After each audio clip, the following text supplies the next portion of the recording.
Axşamınız xeyir.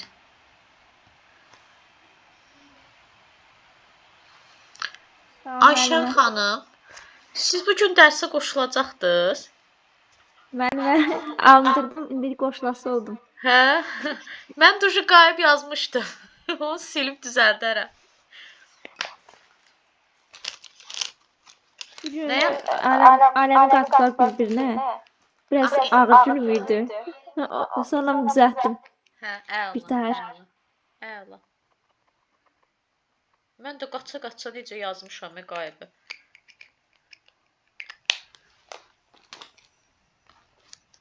Qayıb düşəndə nəsə bir ziyanı var? Yox, belə deyim də, davamlı qoşulmayanda,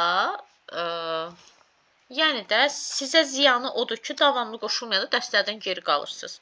Bir də elə bil izləyirik də, görək indi onlaynsınız. Düzdür, onlayn yox, əyanidə də izləyirik. Yəni izləyirik, kimsə artıq davamlı qoşulmayanda yazırıq ona ki, niyə qoşulmursunuz, bax geri qalacaqsınız. Belə də yəni məsuliyyət olsun deyə. Yoxsa bir başıboş buraxmırıq da. Yəni bir var ki, deyək ki, bizim nəyimizə görə kim qoşular, qoşulmaz məsələ deyil. Anladım. Bu gün nəsə tənbəlləşib hamı. Mənim Wi-Fi yoxdur. Bu gün nəsə olub elə bir.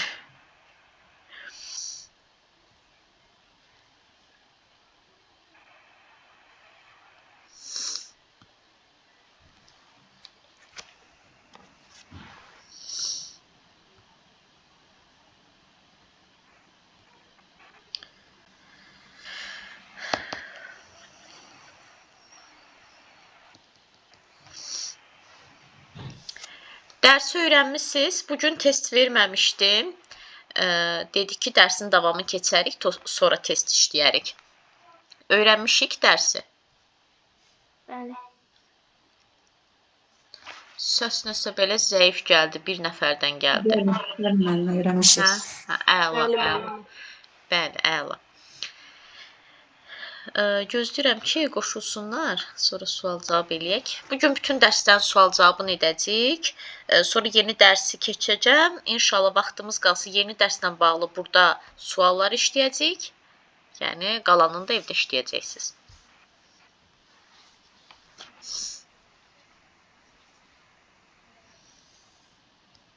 Çətin gəlmədi ki, dərsin birinci hissəsi?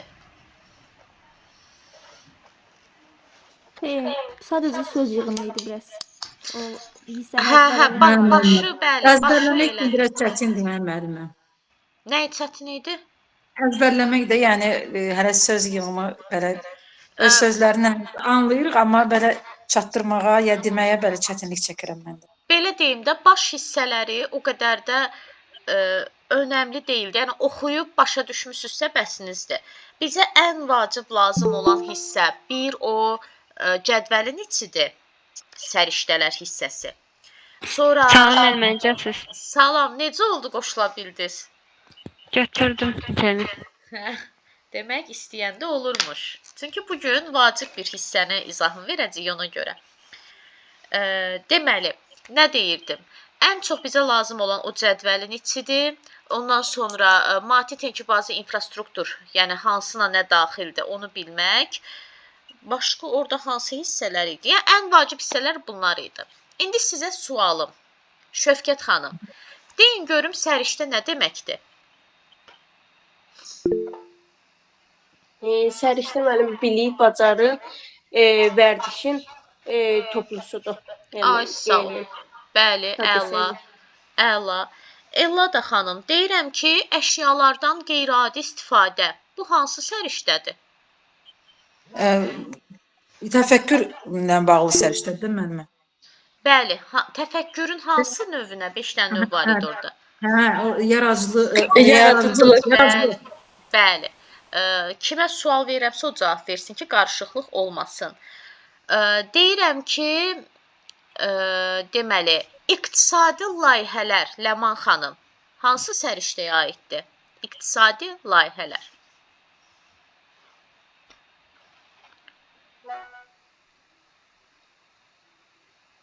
Ləman xanım, buradasınız?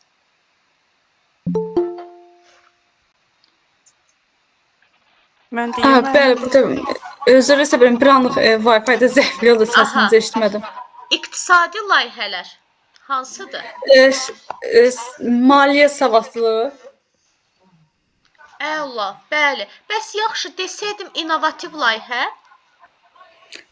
innovativ, ünsiyyət, İnnovasiya sözü mənası nə deməkdir? Mənim rəqəmsala aiddir, yox. rəqəmsal İnformasiya. informasiya. Yox, yaradıcılığa aid deyil müəllimə. Yaradıcılıq.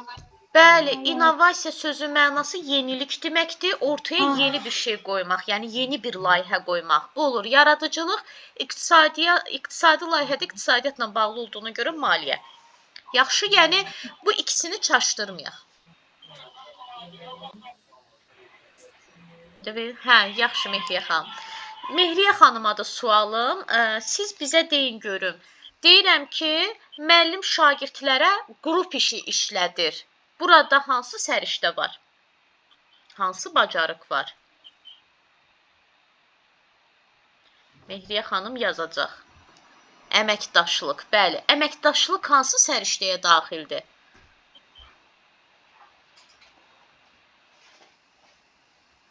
Bəli, fəaliyyətlə bağlı. Bura bir nəfər qoşuldu deyə Sami Bayramı. O kimdir? Adı nədir?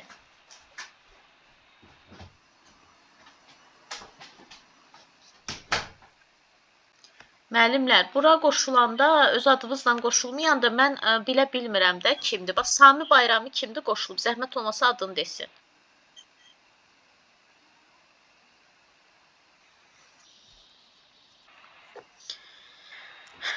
Deməli, deyirəm ki, Xanış müəllimə. Buyurun. Aha. Deyirəm ki,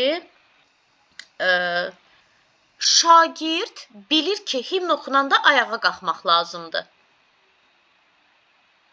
Yəni hansı səriştə? Aiddir. Nəyə aiddir? Dəyər. Dəyərlərin hansı növüdür? Məncə milli kimliyin dərki və milli iftixar hissidir. Bəli, elə odur. Ayşən xanım, deyirəm ki, birgə yaşayış qaydalarına əməl edir. Hansı səriştədir? Bu da dəyərlərdir. Sadəcə olaraq şəxsi və sosial məsuliyyətdir məncə. Yox. Mənim Birgə yaşayış qaydalarına əməl edir. Ayrı seçkilik salmır.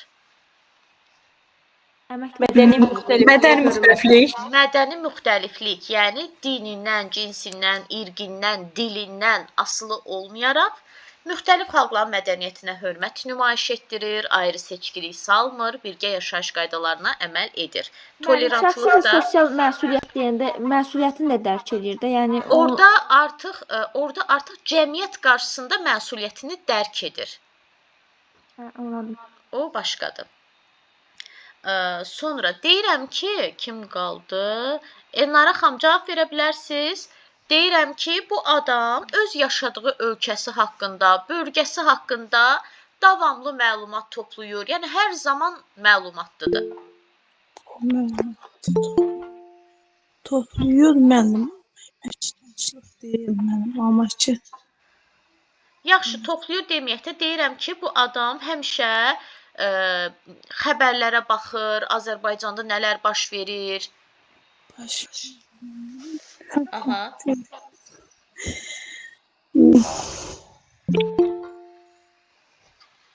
Yaxşı. Dilşən Deyirəm. xanım. Dilşən xanım. Bəli, axşamınız xeyir müəllimə. Axşamınız xeyir. Axşamınız xeyir. Zəhmət olmasa deyin, deyirəm ki, bu insan bütün gün oturur xəbərlərə baxır, ölkəmdə, mənim yaşadığım bölgədə hansı hadisələr baş verir, ya da ki, mənim yaşadığım bölgənin coğrafi mövqeyi nədir, hansı səriştədir?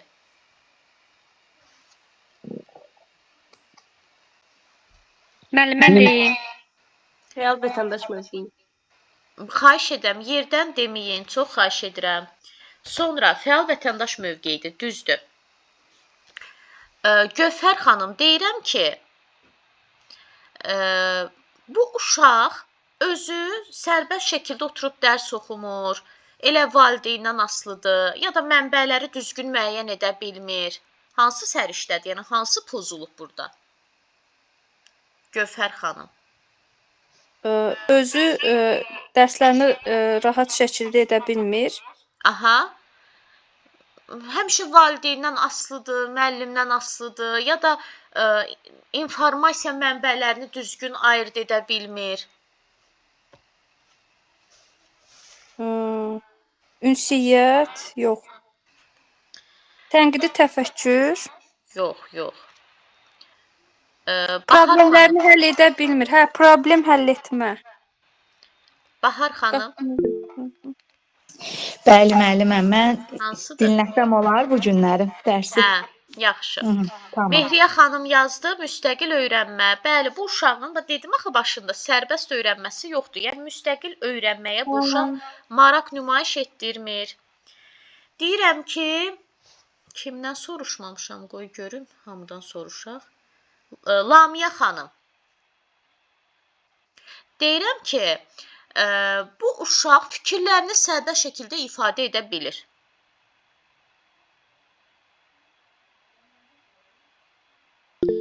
Yeganə xanım. Mən dedim bayaq həminki cavabdır. Yeganə xanım, niyə cavab vermirsiniz? Bax, dərsə qoşulmusunuz. Ya yazın ki, dinləyici olacam bugün. Mən də belə bir şey. Mən indi qoşuldum özümü sayıb. Aha. Bir dəqiqə qoşuldum. Deyirəm ki, şagird fikrini sərbəst şəkildə ifadə edə bilir.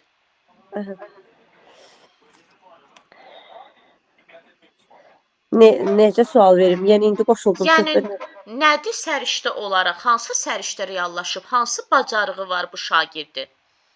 Mən deyim. Bir dənə də açar sözü deyirəm. Deyirəm ki, nəyəsə qiymət verməyi bacarır. Ayşən xanım, deyin. Hansı prinsipi deyirik də müəllimə? Yeganə xanım, biz nə keçmişik keçən dərs?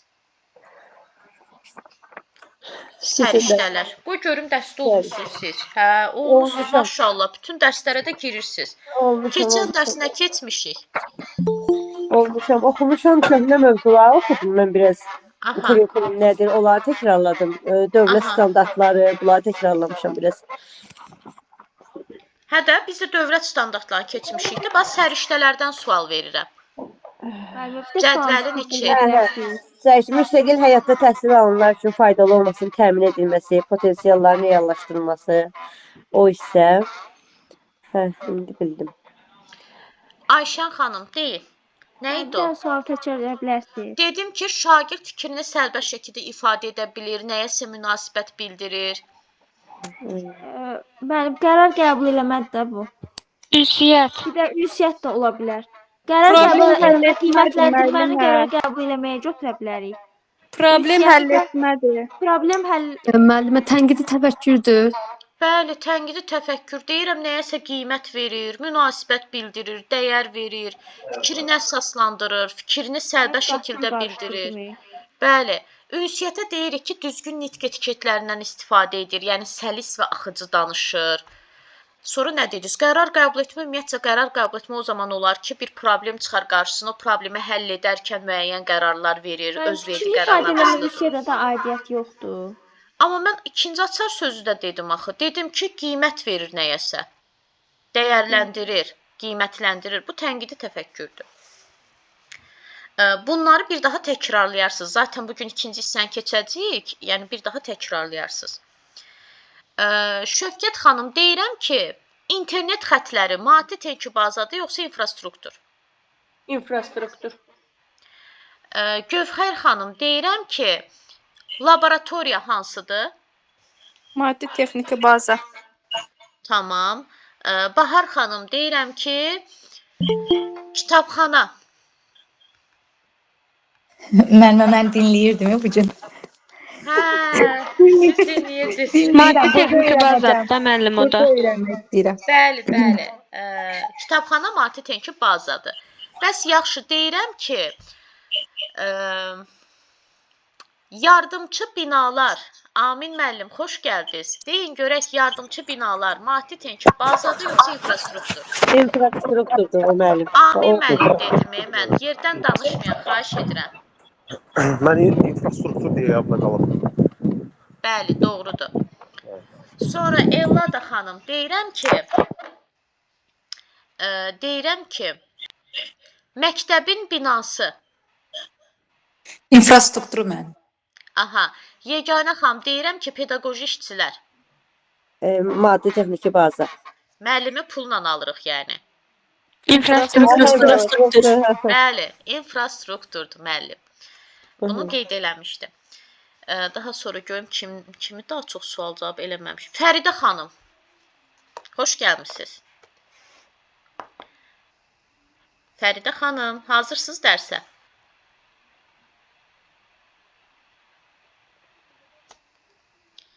Bu cavab verməyənləri başa düşə bilmirəm. Axşamınız xeyir. Salam Fəridə xanım. Üzrlü sayım, mən biraz bir neçə dərsdə yəni qoşula bilmirəm deyəndə ki, yəni mən çatmır da biraz anlamıram. Ona görə istəmirdim heç qoşulmaq. İndi nəsə də qoşuldum, görüm nə biləcəm. Mən hələ suallara cavab verə bilmirəm. Fəridədir adınız? Bəli, bəli. Qızımın telefonu ilə girmişəm. Əslində İlhamə müəllimədir adım. Hə, İlhamə xanım. Deyirəm axı adınız yoxdur jurnalda. Hə, İlhamə xanım bildim. Bəli, İlhamədir adım. Hə, siz neçə dərs qoşulmamısınız da? Bax, qoşulsaydınız indi biləcəydiniz. Qoşulmuşam, ona görə sözün düzü belə çatmadı mənə. Dedim, bəlkə ayağını qoşulun. Onu da hələ vaxt eləyə bilmirəm. Baxın, İlhamə xanım, maddi texniki bazanı infrastruktur deyəndə heç gedib kitaba baxmanıza da gərək yoxdur. Bir kəlmə. Məktəbin qapısından içəri daxil oldum. İçəridə nə görürəmsə maddi texniki bazadır. Təzədən qapıdan çıxıb üzü çölə çıxıram, küçəyə yox, məktəbin həyətinə. Nə görürəmsə infrastrukturdur. Məsələn, internet xətləri çöldən çəkilir. Məktəbin həyətindəki yardımçı binalar, kombi binası, qazanxanasıdır. Nə bilim, futbol meydançasıdır, əl yuyan yerdir. Bir sözlə də məktəbin həyətində hər şey infrastrukturdur. Tamamlamaya xanım. Amma içəridə nə görürüksə, markerdən tutmuş, lövhədən tutmuş, emalatxana, laboratoriya, nə varsa da bufet, tip otağı, hamısı maddi texniki bazadır. Amma məktəb binasının özü ilə pedaqoji işçilər infrastrukturdur da. Ona maddi texniki baza demirik də, o maddi deyil, axı pulla alınır. Bəli, o infrastruktur. Bu belə. İndi qaydaq, keçən dərsdən biraz sual-cavab edək. Xanış müəllimə, bizə deyin görək təhsil pillələri hansılardır? Deməli, təhsil pillələrinə aiddir məktəbə qədər təhsil, ümumi orta təhsil, orta ixtisas peşə təhsili, bir də ali təhsil. Məktəbə qədərin səviyyələri hansılardır?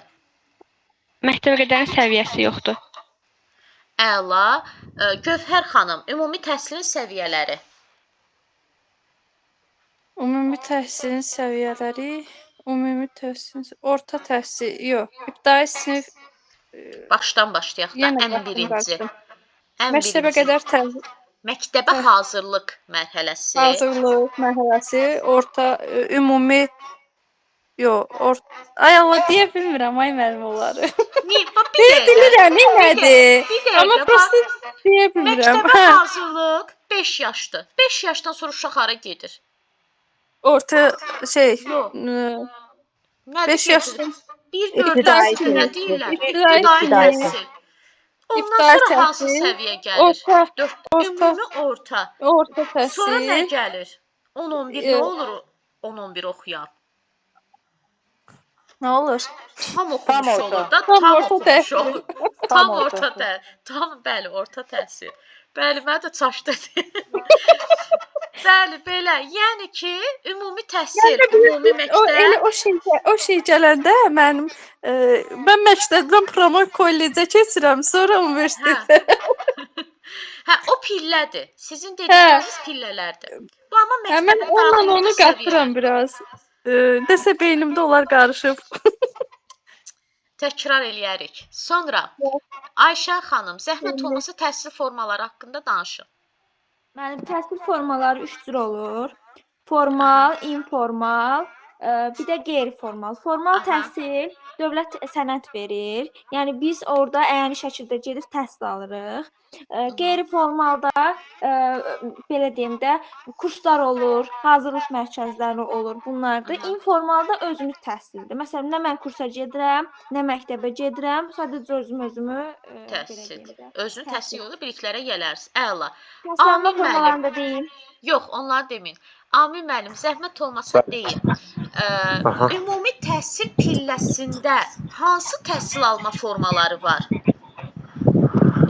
Ümumi təhsilin orta məktəbdə yalnız əyani forması var. Qiyabi yoxdur. Distant yalnız istisna hallarda olur. Bəli. Yox. Bir də ki, o birisi o əsaslardan bunlar idi. Bir də ki, o fərdi var və stasionar var həmçinin. Əgər 21 gün müddətdən artıq xəstəxanada qalarsa, fərdi də əgər xüsusi bir xəstəliyi varsa, hansı ki, gələ bilmir də, o ağırdır da onun forması. Sonra bir də evdə təhsillə fərdini bəzən qarışdırıram və yenə də orada bir problem olur məndə. Bir də izah yerdə Evdə təhsil bilirsiniz nədir? Sağlamlıq imkanları məhdud. O belə deyim də qüsurlu uşaqlar deyirlər. Yəni məsəl üçün heç mən səhv dedim, evdə deməli idi. O evdədir. Evdə deməli. Fərdi təhsil bəli, ola bilər uşaq xəstələnib 2 aydır, ayağı qırılıb 3 aydır, valideyni rəhmətə gedib yarım ildir dərsə gəlmir də müəyyən səbəblərdən. Bir də yenə fərdi təhsilə aid istedadlı, potensiallı uşaqlar üçün məktəbdən kənar, dərsdən kənar məşğələlər keçirmək. Məndə stasionar var onda. Stasionar da 21 məntəqəsi olmalıdır. Stasionar var, bunda fərdinin o biri var, yəni xəstəliyinə görə yox, daimi xəstəlik yox da, yəni vəqətidə məsələn ayağı qırılır falan. Bunlar eyni şey olmur. Biri məsəl üçün gəlmir də, evdədir. Müəllim ona fərdi yanaşır öz müəllimi. Xəstəxanada sonra stasionar deyilir. Amma xəstəxanadadır, stasionadır və öz müəllimi olmur. Həmin xəstəxanaya, məsələn, uşaq Abşeronda məktəbə gedirmiş, amma Yasamalda xəstəxanada yatır da, Abşerondan müəllim getmir. Yasamaldakı tibb məntəqəsinə yaxın. Bəli, yaxındakı tibb məktəbdən gedir, bəli. Bir də ki, əgər birini demədiniz. Bəli, hansı? Ümumi təhsil məktəbində şey deyirsiniz də siz, unutdum, 2 dənə adı olan. Bəli. Eksternat və yaxud da ki sərbəst. Onları da bilirəm, hansı hallarda olur. Deyim onda. Bəli, deyim. Deməli, biri çox zəkalı olanlara, bir də çox zəkasız olanlara aid. Çox zəkalı olanlar, yəni sinif atlayanda belə deyək, onlara aiddir.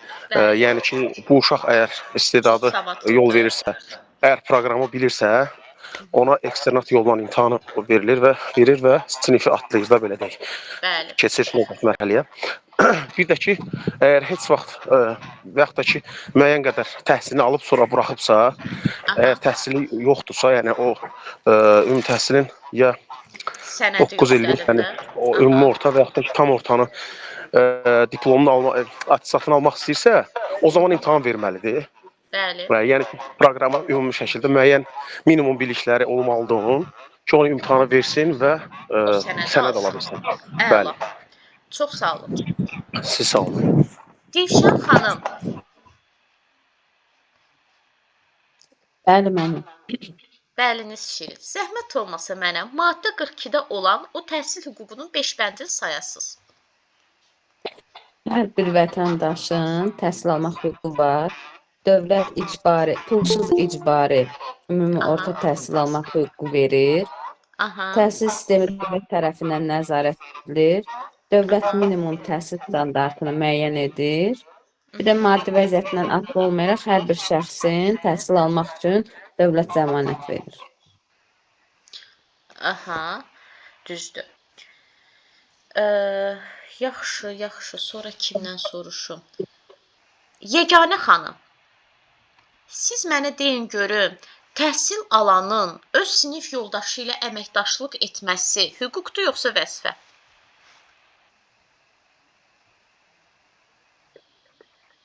Hüquq, məncə hüquq. Qumru xanım, düz dedi Yeganə xanım. Yerdən danışmayan, xahiş edirəm. Qumru xanım, Yeganə xanım düz cavab verdi. Hüquqdur yoxsa vəzifə? Vəzifədir müəllimə. Niyə vəzifədir?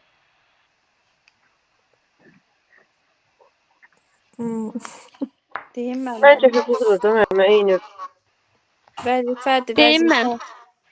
Gövhər xanım. Gövhər xanım, nədir? Müəllimə vəzifədir. Nəyə əsasən vəzifə dediniz? yardım etməsini demirsiniz müəllimə, sinif yoldaşı öz sinif yoldaşına yardım etməsi.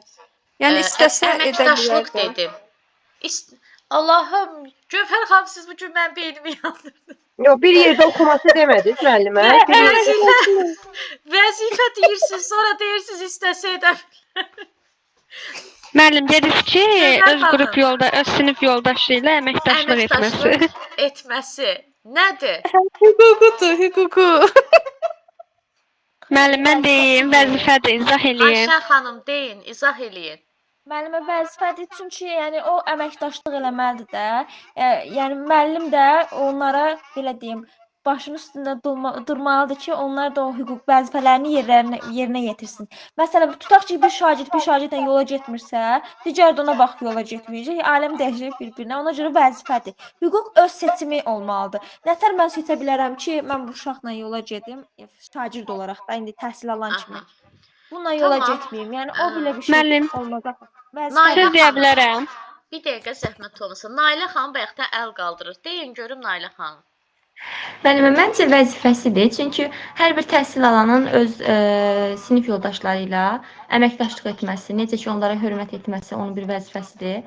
Əməkdaşlıq etməsi də məncə onun bir vəzifəsidir. Nailə xanım, bir dənə də onda sual verib, hələ cavab vermirəm sizin o cavabınıza. Deyirəm ki, təhsil verənin məktəb rəhbərliyi ilə əməkdaşlıq etməsi hüquqdur yoxsa vəzifə? Təhsil rəhbərliyi ilə məncə vəzifə. Nəyə əsasən vəzifə deyirsiniz? Çünki təhsil rəhbərliyi ilə müəllim əməkdaşlıq eləməlidir ki, təhsil sistemi daha yaxşı keçsin də. Yəni necə deyim, ifadə edirəm orada. Lamiyə xanım cavab vermək istəyirsiniz? Bəli, müəllim. Buyurun.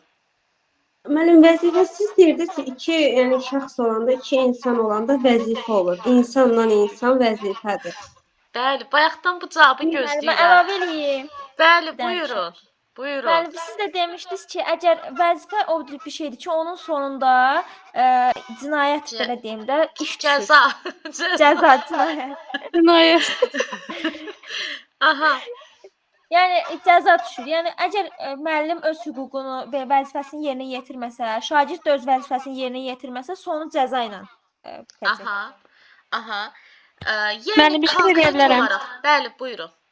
Bir də siz demişdiniz ki, məsələn, qrup iş işlədirik uşaqlara, orada əməkdaşlıq bacarığı olmalıdır. Ona görə də vəzifəsidir ki, uşaqlar bir-birinə əməkdaşlıq eləsin.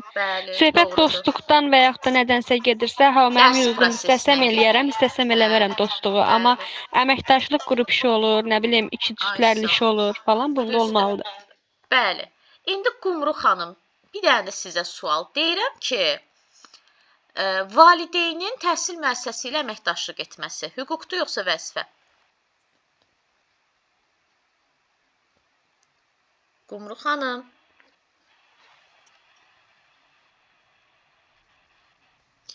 Ellada xanım. Deməli, mən bir də təkrarlardınız sualı.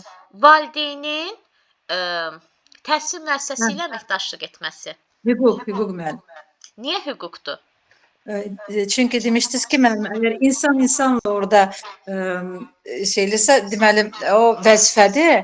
Əgər təhsil, yəni orada məsəl üçün remontdur, zaddır, onu mütləq deyil ki, Çünki təhsil müəssisə binadır. Uşağa görə, uşaq xatirinə, öz övladı xatirinə nəsə köməklik göstərə bilər. O hüquqdur demişdiniz. Ay, sağ ol. Ayşən xanım, deyirəm ki, təhsil verənin mükafatlandırılması və təltif olunması. Müəllim, hüququdur. Əla. Mehriyə xanım, deyirəm ki, təhsil verənin ixtisasını artırması. Mehriyə xanım yazacaq. Ləman xanım, deyil.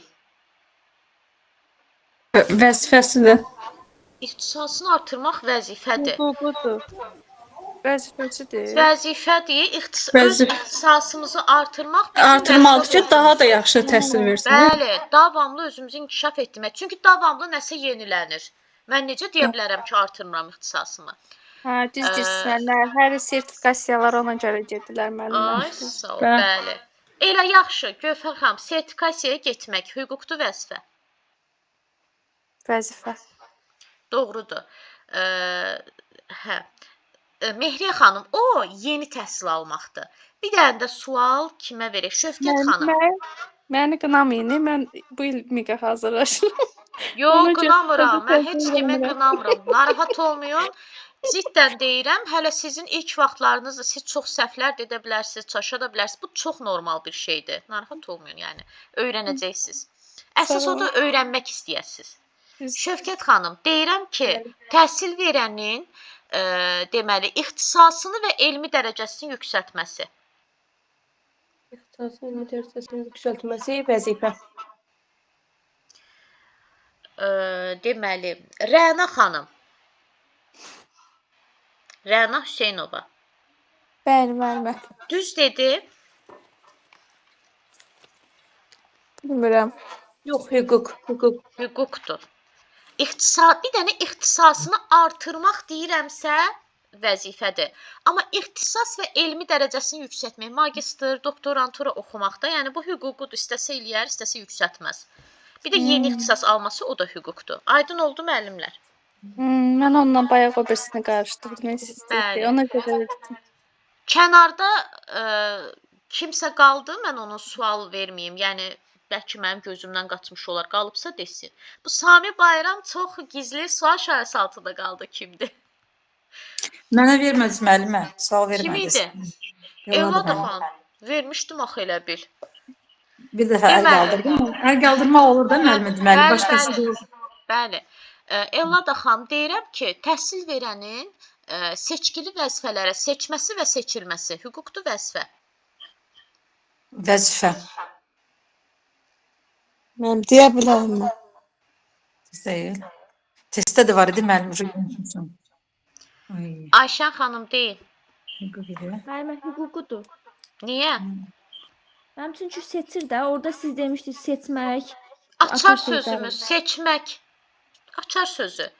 Deyirəm ki, qarşısına tələb qoyulur ki, seçilsin də. Yəni özünün ixtiyar özündədir. Məcburi bir şey yoxdur. Yəni məcburi deyil də, kimsə gəlib buna deyir ki, ay müəllim, istəyirik ki, sən zalçı olasan. Mən məcbur deyil, bəlkə istəmirəm olmaq, istəmirəm o yükün altına girmək.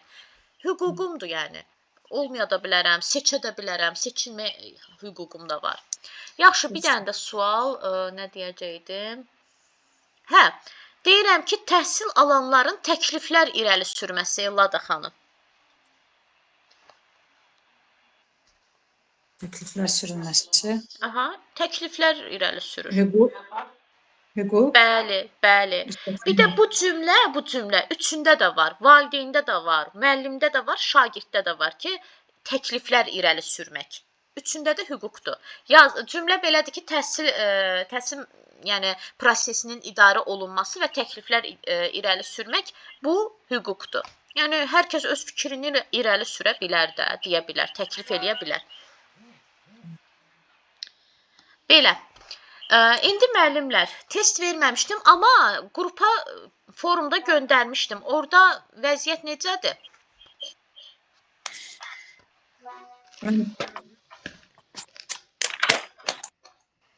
İşləmisiniz? Bəli, işləmişik müəllimə. Məndə 2 səhv 6-7, amma bayaq verdiyi sualım məndə düzgün çıxmışdı. İndi yenə çaşdırdım. Bəlkə indi həyəcan oldu. 7-yə. Mən işləməmişəm. Niyə? Bax, mən qrupa göndərmişəm. Niyə işləməmişsiniz? Mən dərsdə olmuşam müəllim. Oradan toya getmişəm. Üzrlü sən güclə gəlib çatdırdın. Oy, maşallah. Toya da elə gedib. Deməli, mən hara göndərmişəm? Mən də işləməmişəm. Evdə olmadım. İndi işləyərəm. Material göndərmişəm. O birisi qrupdadır müəllim. Material qrupuna göndərmişsiniz? Materiala göndərmişəm. Müəllim orada deyil, o birisi qrupdadır. Hə. Yox, mən sizə link göndərəm, dərsə qoşulmaq üçün o qrupa göndərmişəm.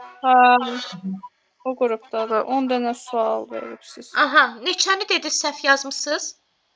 Məndə 6-7-dir. 10-cu sual texniki səhvim oldu. 6. Şagirdin yaradıcılıq bir açar sözümüz və innovativlik qabiliyyəti zəifdir. İnnovasiya da yenilik deməkdir. Yaradıcılıq, yenilik, müasirlik, nə bilim, İKT bacarıqları, texnologiya bacarıqları. Tələb yönümlük. Bəli. Cavab tələb yönümlülük, yəni prinsipi pozulur. İnnovasiya sözünü mən anlamadım. İnnovasiya, yenilik, yaradıcılıq bunlar tələb yönümlü. İndiki dövrün tələbidir yəni. 7-ni dediniz bir də. Şagirdlər qarşılarına qoyulan məqsədə asanlıqla çata bilmir. Təsəvvür edin ki, sizlə 4-cü mövzunu keçirik, amma sizə sınaq göndərirəm 15-ci mövzudan. Kim işləyə bilər mənə deyin görüm? Heç kim. Düzdür? Niyə? Çünki mən sizin səviyyənizə uyğun göndərməmişəm. Siz hələ gəlib 15-ci mövzuya çatmamısınız axı. Siz hələ 4-cü mövzudasınız. Deməli, mən nəyi pozuram? Şagird yönümlülüyü. Çünki şagirdin yaş xüsusiyyətini, şagirdin potensialını nəzərə almır müəllim. Ona görə də, elə bir ki, sizin potensialı nəzərə almıram ki, bu müəllimlər hələ 4-cü mövzudadır. Mən amma 15-ci mövzuda sınaq göndərirəm. Necə işləsinlər? Deməli, sizin potensialı nəzərə almıram. Sizi düşünmürəm. Ona görə də şagird yönümlülük pozulub. Daha sonra müəllimlər? Müəllimə, ona baxa bilərsiniz. Bəli. Müəllim dərs prosesində fürsət tapdıqca xalqımızın qonaqpərvərliyindən, dürüstlüyündən, dostluğa, əmanətə sədaqətindən. Şəxsiyyət yönümlülük deyil. Mən şəxsiyyət yönümlülük. Odur da. Odur da, şəxsiyyət yönümlülükdür. Ola mən səhv çıxır. Siz mənim sualımı səhv çıxaran mənsiniz. Şəxsiyyət yönümlülükdür. Mənəvi dəyərlər. Milli mənəvi dəyərlər. Bəli. Yəqin ki, nəsə diqqətsizlik eləmişsiniz. Milli mənəvi dəyərlərlə söhbət gedirsə, bu şəxsiyyət yönümlülükdür. Bugünkü dərsimizin içində də var. Bitdi buradan sualınız? Bəli. Əla. İndi keçirik, deməli, dərsimizin ikinci hissəsi olan pedaqoji tələblər. Deməli, müəllimlər, pedaqoji tələblər nədir? Pedaqoji tələblər, keçən dəfə də dedim ki, kitaba baxırsınız ki, 9 dənə tərifdir, bəlkə də deyirsiniz nə balaca dərsdir, amma əslində mənası çox dərin və genişdir. Deməli, 9 dənə pedaqoji tələbimiz var. Birinci mənasını başa düşək. Pedaqoji tələb nə deməkdir? Pedaqoji. Pedaqoji deyən kimi ağlımıza müəllim gəlir də. Müəllimin, yəni qarşısına qoyulan tələblər. Yəni ki, müəllim bu tələblərə, bu pedaqoji tələblərə əməl etməlidir. Deməli, birinci mən nədən başlayacağam? Təbii ki, burada sıra önəmi yoxdur, yəni fərqi yoxdur da, 9 dənəni sıra ilə deməyimizin önəmi yoxdur. Mən birinci nədən başlayacağam? Şəxsiyyət yönümlülük və şagird yönümlülükdən. Niyə ondan başlayıram? Çünki siz onu keçmişsiniz kurikulum prinsiplərindən, belə deyim də, azdan çoxdan məlumatlısınız da, bilirsiniz. Məsələn, şagird yönümlülük, belə deyək, nə idi? Təhsil alanın istəyini, marağını nəzərə almaq, tələbatını ödəmək, necə deyim, təhsil alanın mənafeyini düşünmək, onun istedadını, potensialını üzə çıxarmaq. Bu şagird yönümlülüyüdür. Burada da, yəni 9 tələbdən biri şagird yönümlülükdür. Bunu zaten bilirsiniz. Bir də məsələn, müəllim diaqnostik qiymətləndirmə keçirmirsə, hansı prinsip pozulur ya da pedaqoji prinsip? Yenə də şagird yönümlülük. İkinci gəlirik şəxsiyyət yönümlülük. Bunu da bilirsiniz, bunu da prinsiplərdən keçmişdik. 4 dənə növü var idi. İdrak, ünsiyyət, psixomotor bacarıqları şagirddə formalaşdır və dəyərləri şagirdlərə aşıla. Milli dəyərlər, mənəvi dəyərlər, bəşəri dəyərlər. Yəni ki, hansı ki səriştələr o cədvəldə keçmişdiyə dəyərlər. Görürsünüz, nə var idi orada? Məsəl üçün, milli kimliyin dərki, milli iftixar hissi. Bu deməkdir ki, öz vətənimizi, öz rəmizlərimizi tanımaq, Azərbaycançılıq ideyalarını təbliğ etmək, bu dəyərlərə aiddir. İndi məsələn, sizə bu dərsdən sonra suallar var da, yəni testləriniz var. O testlərdə səriştələrlə pedaqoji tələbi eyni sualda soruşur. Təbii ki, orada yazılır ki, məsələn, müəllim uşaqlara filan bayramda milli geyimlər geyindirdi, aldı və s. Səriştə və pedaqoji tələb olaraq hansı prinsipdir? Təbii ki, səriştə olaraq mən milli kimliyin dərkini seçəcəmsə, onun yanında da şəxsiyyət yönümlülüyü seçəcəm. Niyə? Çünki milli kimliyin dərki dəyərlərin növüdür. Dəyərlər nəyə daxildir? Şəxsiyyət yönümlülüyə. Yəni, belə bir-birinə tutuşdurub seçəcəyik. Yəni, şagird yönümlülüklə şəxsiyyət yönümlülüyü zaten bilirdiniz. İndi qalır yerdə 7 dənə pedaqoji tələb. Üçüncüsü, pedaqoji prosesin tamlığı. Bəzən buna biz tamlıq da deyirik. Pedaqoji prosesin tamlığını 3 yerə ayırırıq. Deməli, öyrədici, inkişaf etdirici və tərbiyə edici. Tərbiyə edici, belə deyək də, şagirdin tərbiyə etmək, əxlaqi tərbiyədən söhbət getmir də, yəni tərbiyəli uşaqdır, o deyil. Dərslə bağlıdır buradakı tərbiyə edici.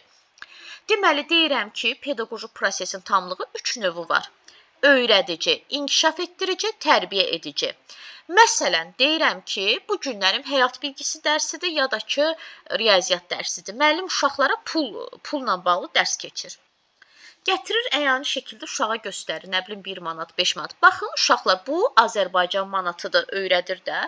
Neçə manat yazıb üstünə? Məsələn, 1 manat. Hə, bu 1 manatdır. Hələ ki, öyrədirəm. Sonra mən o pulun üstündəki şəkillər var, nə bilim, qızqalasıdır və s. və ilaxır. Onlar haqqında da məlumat verirəm. Baxın, bu pulun üstündəki filan şəkil və o şəkil haqqında da əlavə məlumat verirəmsə, bu olur inkişaf etdirici, yəni daha ətraflı məlumat verirəm.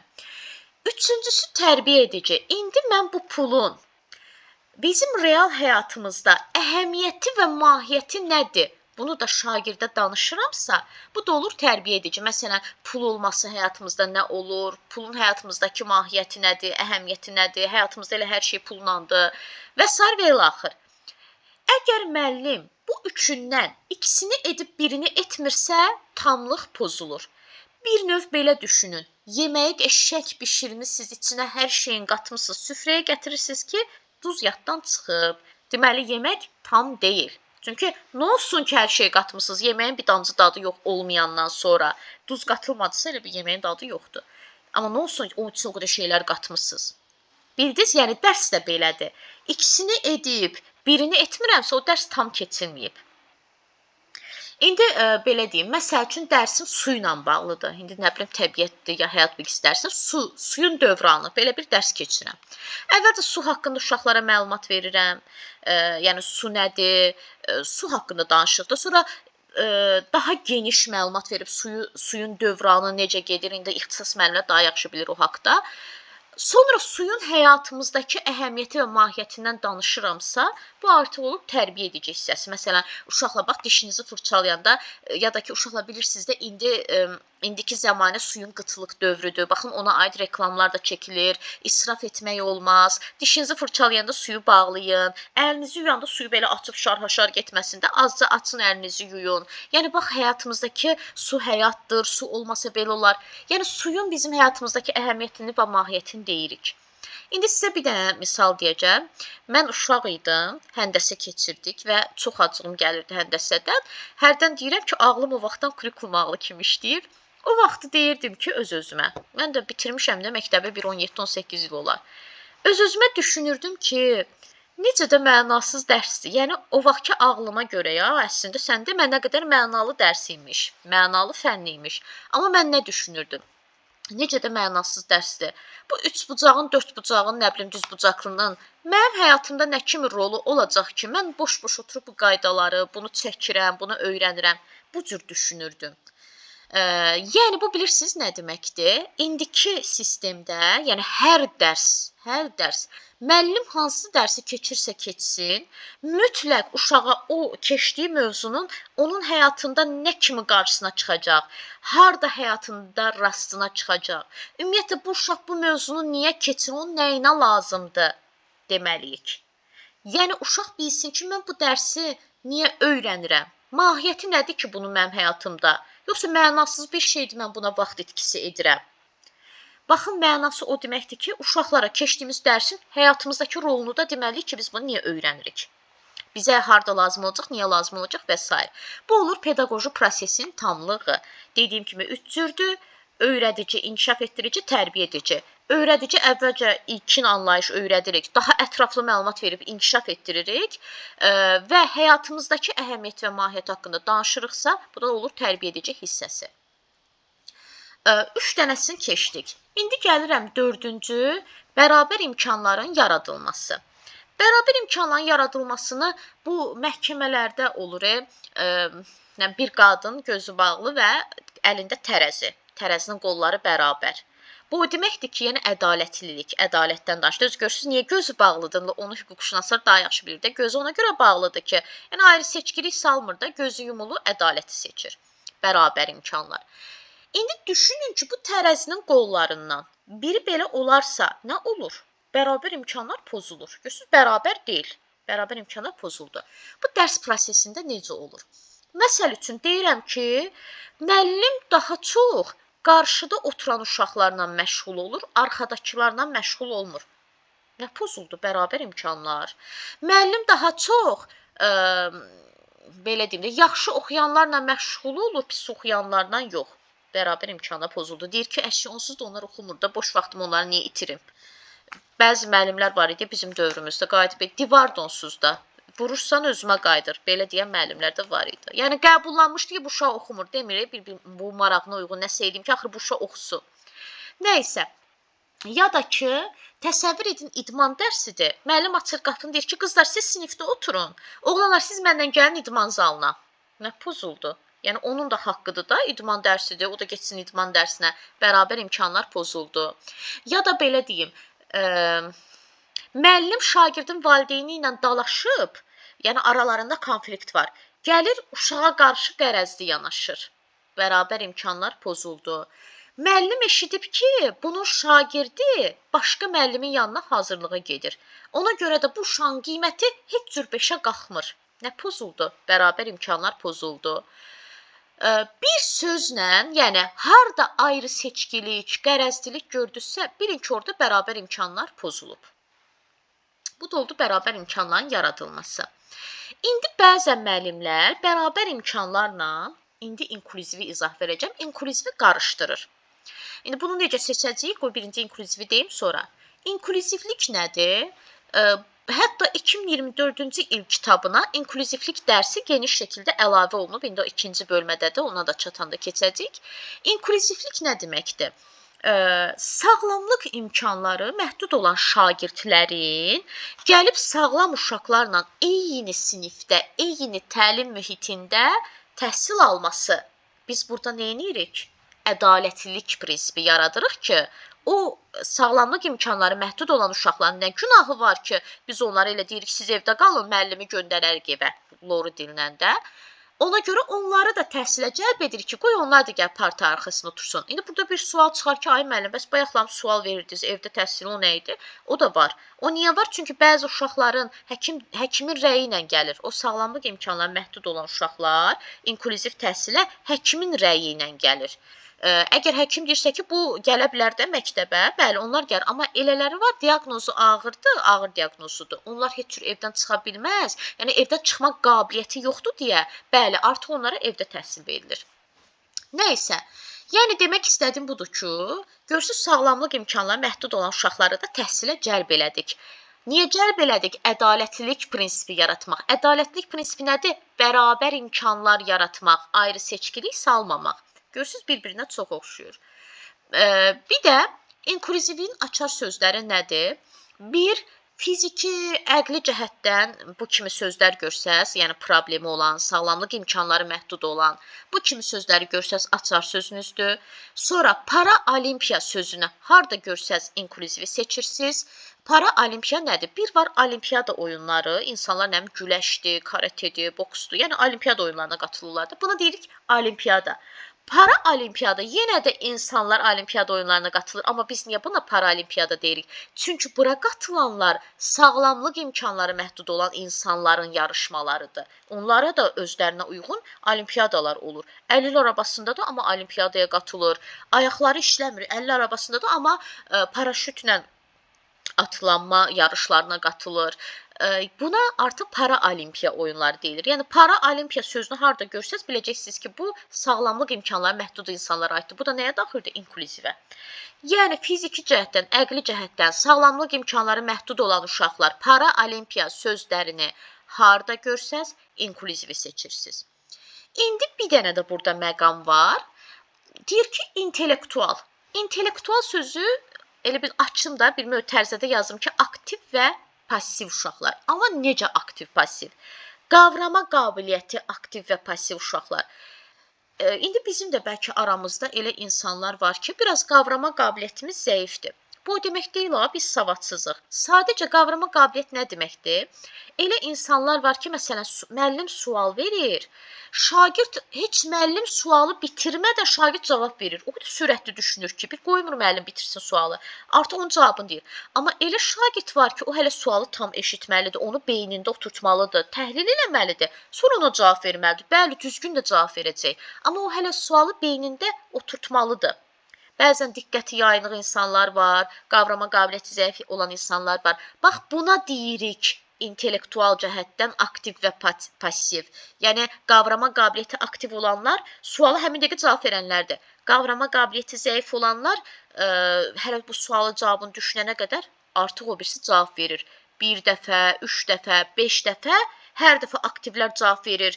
Qavrama qabiliyyəti zəif olanlara da passiv deyirik də. Onlar da qalır passiv və nə olur? Onlar həvəsdən düşür, deyir, əşi, yenə o cavab verəcək onsuz da. Həvəsdən düşdü.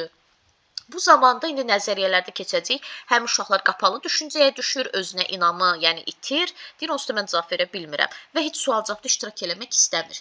İndi bu vəziyyəti aradan qaldırmaq üçün biz nə etməliyik? Bərabər imkanlar yaratmaq üçün, ədalətlilik prinsipini yaratmaq üçün nə edirik? Yəni, o uşaqlarda nəzərə alırıq da. Yəni, indiki təlim sistemində belədir. Uşaqlara sual verərkən onlara düşünmə, gözləmə vaxtı veririk. Məsələn, deyirəm, uşaqlar, mən indi sizə bir sual verəcəm. Bu suala görə 3 saniyə vaxtınız var. Bu suala görə 5 saniyə, bu suala görə 10 saniyə. Maksimum 1 dəqiqəyə qədər vaxt verə bilirik. O da sualın çətinliyinə görə. Asandısa 3 saniyə, 5 saniyə. Çətindirsə, uşaqlar, sizə belə bir sual verirəm. 1 dəqiqəyə qədər düşünə bilərsiniz. Niyə verirəm bu düşünmə, gözləmə vaxtını? Aktivlər həmin dəqiqə cavab verməsin. Çünki qayda qoymuşam axı ki, 1 dəqiqə qədər vaxtınız var. Heç kim danışmasın, düşünsün. Mən bu şəraiti o birlərə görə yaradıram. Ədalətlilik prinsipi. Artıq bu zaman onlar da aktiv şəkildə iştirak edəcək sual-cavabda. Çünki düşünə bildilər axı. Mən o düşünmə, gözləmə vaxtını verdim ki, onlar sualın ətrafında düşünə bilsinlər. Deməli, bu zaman mən nə etdim? Ədalətlilik prinsipi, bərabər imkanlar. İndi bu vəziyyətdə, belə bir sualda, indi danışam, aktiv-passiv söhbəti, belə bir sualda ola bilər, bax, əslində olmamalıdır. İşdir birdən oldu ki, cavablarda həm inklüzivlik oldu, həm də bərabər imkanlar oldu. Amma əslində olmamalıdır. MİQ-ə də belə salmırlar. Çünki bilirlər ki, belə salsalar, onun sonu apellyasiyada bitir. Niyə elə deyirəm? Çünki inklüziv daha böyük anlayışdır. Bərabər imkanlar onun içində yer alır. Zaten görürsünüz, nə deyirəm? Deyirəm, inklüzivlik, ədalətlik prinsipi yaratmaq, bərabərlik yaratmaq. Zaten görürsünüz, inklüziv sistem nə deməkdir? Bərabərlik yaratmaq deməkdir. Yəni, əgər bu dediyim, hansı ki, müəllim uşağa gözləmə vaxtı verdi, aktiv-passiv uşaqlar yəni nəzərə aldı, hansı pedaqoji tələb reallaşıb, cavabda ikisi də var. İnklüzivi seçəcəyik. Bax, bir dənə bu durumda ya. Burada inklüzivi seçəcəyik. Niyə? Çünki zaten bərabər imkanlar içində yer alır. Amma dediyim kimi, əslində o ikisi eyni variantda verilməməlidir. Belə. Bu da oldu inklüziv növümüz. Sonra gəlirik. Bir də müəllimlər, sizi çaşdırmaq üçün belə bir sualda o vaxtda düşmüşdü. Deyir ki, uşaq bugün xəstələnib, dərsə yəni gəlib, amma dərsdə çox passivdir. Belədir, deyərim. Belə halsız oturub, passivdir. Durub biz bunu inklüziv seçə bilmərik. Niyə? İnklüzivin o dediyim aktiv-passiv, uşaq xəstələnib, kefi yoxdur, kimsə xətrinə dəyib deyə passivdir, bugün yuxusuzdur deyə passivdir. Bunlar aidiyyatı yox deyə. Aktiv-passiv bayaq dedik, intellektual söz var onun tərifində. Yəni, qavrama cəhətdən aktiv-passiv. Yəni, ay nə bilim, kefim yoxdur, xəstələnmişəm, xətrimə dəyiblər. Bu cür passivdən söhbət getmir. Yəni, çaşdırmayın, o passivi qarışdırmayın. Bura kim aydındır, müəllimlər? Bəli, mənim aydındır, amma bu son dediyiniz hansı şeydi? Yəni, ən axırıncı hansı prinsip idi bu? Bərabər imkanlardan sonra nəsə dedik? İnklüziv. Bu əvvəl olmayıbsa, müəllimə, bu təzədir, hə? Əvvəl 6 idi deyəsən. Bəli, sonradan yəni dəyişiklik olub. İndiki kitablarda var.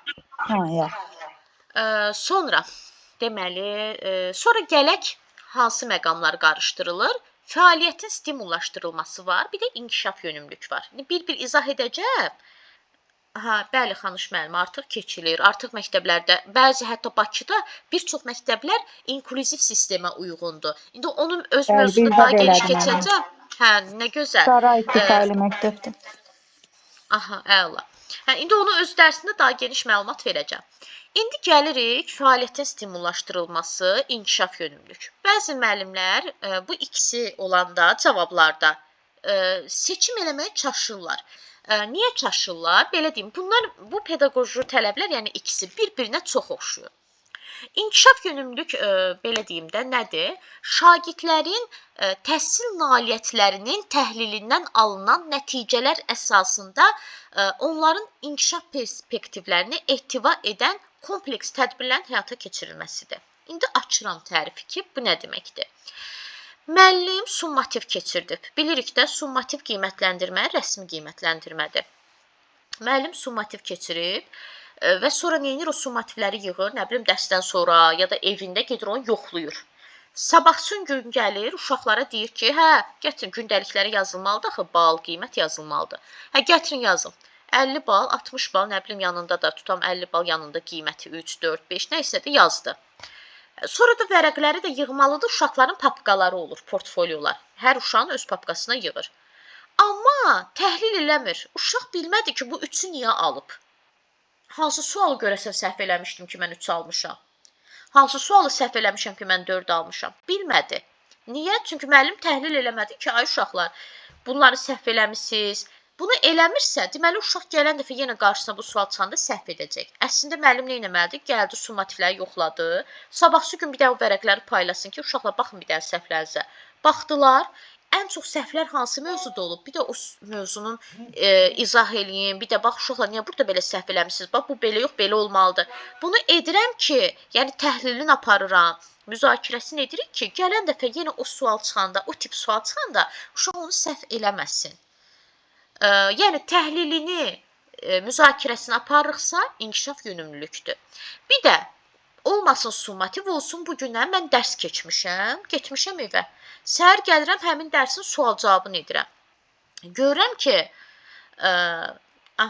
sual verirsiniz mənə, yoxsa alırlar deyirsiniz.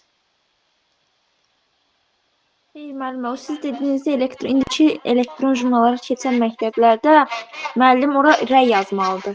Nəyə görə bu qiyməti veribdir, niyə veribdir? Səbəb açıqlayır ki, məsələn, buna görə veribdir. O həm tələbə görə bilir ki, yəni şagird, həm də valideyn də görə bilir. Valideynə görə, bəli, doğrudur. İndi mən bugün dərs keçmişəm, nəsə sabah gəlmişim dərsin sual-cavabını edirəm, görürəm uşaqların 90% sual-cavabda passivdir. Yəni, əgər əksəriyyət sual-cavabda passiv iştirak edirsə, niyə passiv iştirak edirdi? Mən dərsi yaxşı başa düşməyiblər. Mən neynirəm? Bu cümlə sizə belə verəcək. Müəllim planlaşmasında, bunların heç biri yazılmayıb kitabda. Deyir ki, müəllim planlaşmasında dəyişiklik edir. Hansı pedaqoji tələb reallaşıb? İnkişaf yönümlülük. Niyə? Müəllim nə zaman planlaşmasına dəyişik edir? Elə bilin ki, mən dünəndən planımı qurmuşam ki, sabah gecə filan dərs keçəcəm. Gəlirəm həmin gün dərsə, dünənki dərsin sual-cavabını edirəm. Görürəm, uşaqlar bərbad vəziyyətdədir. Uşaqlar bərbad vəziyyətdədirsə, mən necə keçim təzə dərsi?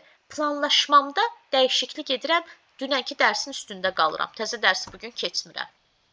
Baxın, budur. Bu olur inkişaf yönümlülük. İndi buna bir də qayıdacağım. Keçirəm fəaliyyətin stimullaşdırılmasını. Birazdan ikisini fərqləndirəcəyik. Fəaliyyətin stimullaşdırılması nədir?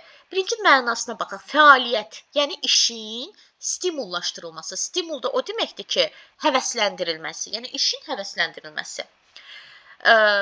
Burada belə deyirik də, təhsil prosesinin səmərəliliyinin, yəni artırılması, şagirdlərin təlim maraqlarının yüksəldilməsi üçün onların nailiyyətlərini izləyirik və dəyərləndiririk və istiqamət veririk. Yəni, nəsə səhvlər varsa, istiqamət verib yol göstəririk ki, o səhvlər aradan qalxsın. Məsəl üçün, mən uşağı sual verirəm ki, 4 vur 5 neçə eləyir? O da deyir ki, tutalım 25. Mən də deməliyəm ki, bax, belə də stimul. Bax, qızım, məsəl üçün, bax, oğlum. 4 vur 5, deyirsən ki, 25 eləyir. Bir dənə 4 dənə 5-i topla görüm, dəqiq 25 eləyir. Yəni, bilirsiniz necə? Onun qəlbinə dəymədən, səhv otur aşağı, heç cür öyrənə bilmir də bu uşaqlar. Bu kimi cavablar vermədən, onu yəni həvəsdən salmıram da, fəaliyyətini stimullaşdırmalıyam ki, hə, istiqamət verirəm. Bax, bayaq nə dedim? İstiqamət vermək. Deyirəm ki, 4 dənə 5-i topla görək, dəqiq 25 eləyir o. Yəni cavabı da hazır deməməliyəm. İstiqamət verməliyəm ki, cavabı özü tapsın. O bir də hesablayacaq. 4 dənə 5 üst-üstə gələcək məsəl üçün. Ya da ki, uşaqlara məsələ vermişəm. 3-50 məsələdir. Özüm də belə sinifdə gəzirəm də, baxıram. Birdən gəzəndə görürəm ki, uşağın biri məsələnin elə birinci həllində misalda tutalım 4 vur 3-ə 15 yazıb. Mən ona göz yumub keçsəm, uşaq o birinci həllin cavabına əsasən, yəni 15-ə əsasən ikinci həlli, üçüncü həlli həll eləyəcək və bütün sonra mənə gətirəcəyi yoxlamağa bütün dəftər başdan ayağa qırmızı olacaq. Niyə? Çünki 3 həll o birinci cavabdan asılıdır da. Mən onda nə olacaq? Uşaq bir dənə yəni mexaniki səhvinə görə bütün dəftəri qırmızı olacaq, həvəsdən düşəcək, yəni pis olacaq. Bunun üçün nə edirəm? Gördüm ki 4 vur 3, 15 yazıb. Qızım bir dənə də o misala göz gəzdir. Deyib gedirəm. O artıq baxır ki, bunu müəllim niyə belə dedi? Həmin an anında mən ona müdaxilə edirəm. Ya da ki, uşaq ədəbiyyat dərsi çağırmışam, 5 bənd şeirdir, şeir deyəcək mənə burada. 5 bənd şeirdir. Uşaq başlayır şeiri deməyə, qəşəng əzbərləyib də. Və amma intonasiya yoxdur, nöqtə virgül yoxdur. Mən indi oturum belə gözləyim ki, qoy bu gündə desin. Axırda da gündəliyinə yazım ki, şeiri intonasiyasız deyir. Uşaq həvəsdən sam yazıb bu əziyyət çəkib, 5 bənd şeir əzbərləyib. Nə etməliyik? İndi inşallah gələcək dərslərimizdə hər dəfə bunu dəfələrlə keçəcək ki, uşağa rəy verərkən heç vaxt mənfidən başlamalı deyilik. Müsbətdə, məsələn. Qızım, nə gözəl əzbərləmsən, oğlum, nə gözəl əzbərləmsən bu şeiri. Amma bax, intonasiyasını düzgün vurğulamırsan. Bax, birinci müsbətini dedim, sonra ona səhvini deyirəm. İndi səhvini aradan qaldırması üçün istiqamət verib yol göstərəcəm. Qızım, nə gözəl əzbərləmsən bu şeiri, amma intonasiyanı biraz yaxşı demirsən. Bax, bir bəndin mən deyirəm, məni dinlə gör necə deyirəm, sonra sən davam elə. Bir bəndin intonasiyanı deyirəm və salamda uşaq artıq yol göstərdim, o da bildi ki, intonasiyanı necə vurğulamalıyam. Başlayır həvəsindən şeirin deyir, axırda da qəşəng qiymətləndirməsini alır, gedir. Bax, gördünüz, uşağın nə həvəsdən saldım, nə bir şey. Anında müdaxilə edib onun səhvini düzəldib istiqamət verirəmsə, fəaliyyətin stimullaşdırılmasıdır. Bir də rəy sözü fəaliyyətin stimullaşdırılmasının açar sözüdür. İndi gəlirəm inkişaf yönümlülüyə. Məsələn, bayaq dedim ki, bəli, konstruktiv rəy. Bayaq dedim ki, summativlər paylamışam, bunu inkişaf yönümlükdə dedim də, gəzirəm ortada. Summativdə görürəm ki, uşaq əslində A variantıdır cavab, uşaq C yazıb. Orada artıq mən müdaxilə edə bilmərəm. Çünki summativ rəsmi qiymətləndirmədir, onu görsəm də gözümü yumub keçməliyəm. O çünki summativdir, rəsmidir. Amma fəaliyyətin stimullaşdırılması indi gələn dərslərdə qiymətləndirmənin formativ keçəcək. Bu formativə aiddir. Gündəlik qiymətləndirməyə anında səhv elədi, anında müdaxilə edib, o səhvini düzəldib və o səhvini aradan qaldırması üçün istiqamət verməliyəm ki, bir də gələn dəfə elə səhvlərə yol verməsin. İndi müəllimlər niyə bu ikisini qarışdırır? Axı summativdə də bayaq dedim, yoxladıq. Sonra gəldik onu, neynədik? Səhvlərimizi aradan qaldırmaq üçün təhlil elədik, müzakirə elədik ki, bir də summativdə o səhvə yol verməsinlər. Fərq nədir? Fəaliyyətdə anında müdaxilə edirəm, amma summativdə anında edə bilmədim. Gözümlə görsəm də keçib gedirəm. Bağışlayın, inkişaf yönümlülükdə proses bitəndən sonra istiqamət verirəm. Aydındır müəllimlər, görürsünüz, bayaqlam dərs keçdim, sonra sabahlarım gəldim, planlaşmamda dəyişiklik elədim. Niyə? Gördüm, dünənki dərsi başa düşməyiblər. Yenə də proses bitəndən sonra olub bu hadisə.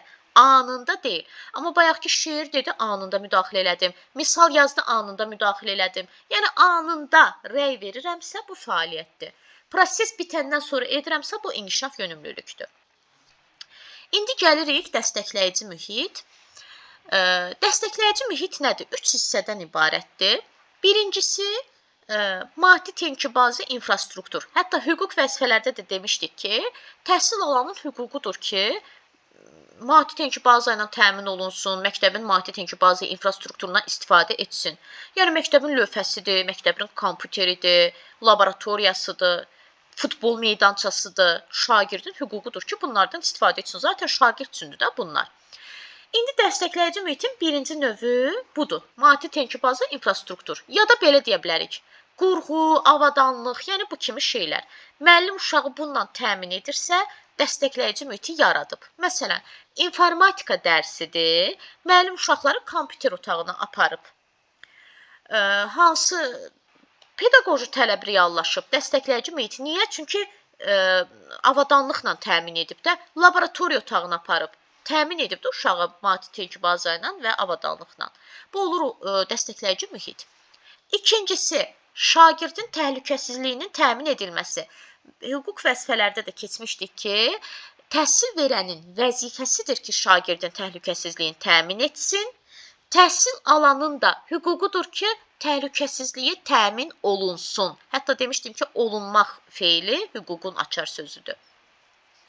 İndi, məsəl üçün, mən uşağı apardım kompüter otağına. Amma bir ayda otağa heç kim girmir. Biz gedib əvvəldən yoxlamamışam ki, bu bəlkə toklarda elektrik keçirmə var, zamkayn falan var da belə. Yoxlamamışam. Getdi uşaq taxtı tok vurdu, nə bilim, nəsə oldu da orada. Təhlükəsizliyin təmin eləməmişəmsə, yenə dəstəkləyici mühit pozmuşam. Bir sözlə dəstəkləyici mühit bilirsiniz nə deməkdir? Rahat mühit. Rahat. Yəni, ya da ki, uşaqları düşürtmüşəm idman zalına, tutalım divarda bir dənə mismar var. Uşaqları tez-tez xəbərdar edirəm ki, uşaqlar baxın, ehtiyatlı olun, itələşərsiz, o mismara kimsə də dəyər, zədələnər. Neynirəm? Dəstəkləyici mühiti təmin etmiş oluram. Bax, o rahat mühiti.